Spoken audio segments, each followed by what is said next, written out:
सबको। नमस्कार।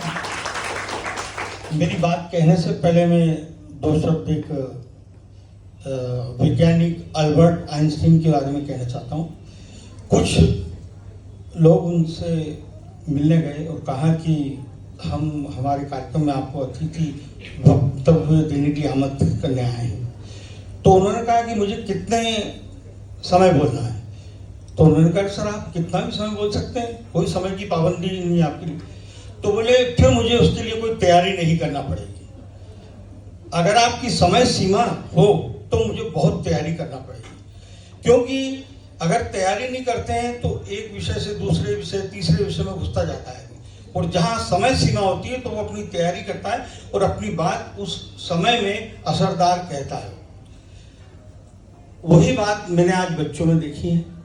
हम जब 40 साल पहले स्कूल में थे, 45 साल पहले, तो वाद विवाद प्रतियोगिता में भाग लेते थे, लेकिन समय सीमा और एक रोजगार वाली बात नहीं थी। वो आज के युग में ये जो वक्तव्य है, ये रोजगार बहुत बड़ा रोजगार हो गया है। 15-15, 20-20 लाख, 35-35 लाख रुपए वक्ताओं को मिलते हैं, एंकरों को।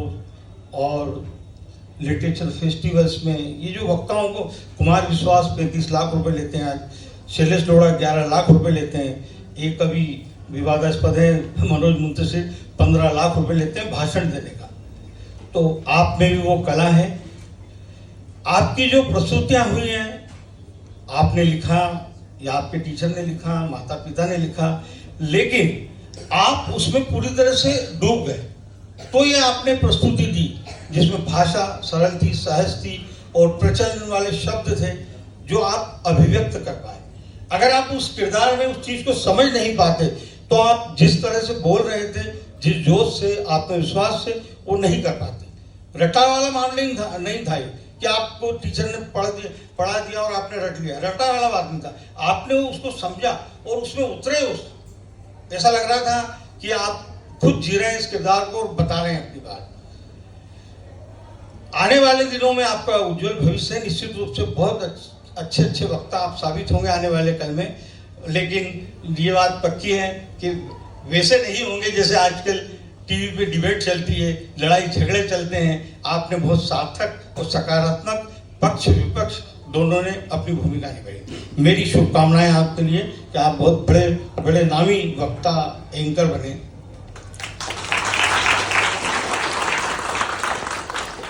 विश्व हिंदी अकादमी व मालवा रंगमंच समिति पिछले 26 वर्षों से हिंदी के कार्यक्रम करती है, साहित्यिक, सांस्कृतिक और विभिन्न विषयों पर कार्यक्रम करती है। ऐसा कोई विषय नहीं रहा हमसे जो हम उस पर कार्यक्रम नहीं करें।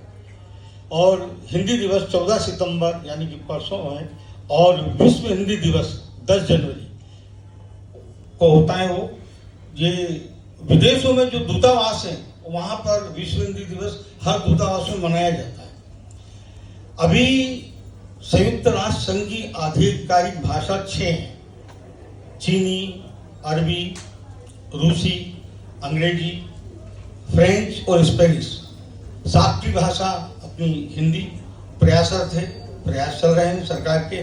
और जो हमारे प्रवासी भारतीय हैं, 3.5 करोड़ लोग विदेशों में रहते हैं, जो शनिवार रविवार को गोष्ठियां करते हैं, हिंदी के प्रचार प्रसार के लिए निरंतर काम कर रहे हैं। तो आने वाले दिनों में निश्चित रूप से वो भी, अब राष्ट्रभाषा तो आधिकारिक नहीं है लेकिन राजभाषा है। लेकिन गांधी जी ने एक बात कही थी हिंदी को लेकर कि हिंदी को मैं राष्ट्रभाषा मानता हूं, क्योंकि देश के अधिक से अधिक लोग इसे बोलते हैं और समझते हैं, और किसी भी भाषा को राष्ट्रभाषा बनने के लिए इतनी विशेषता काफी है। 14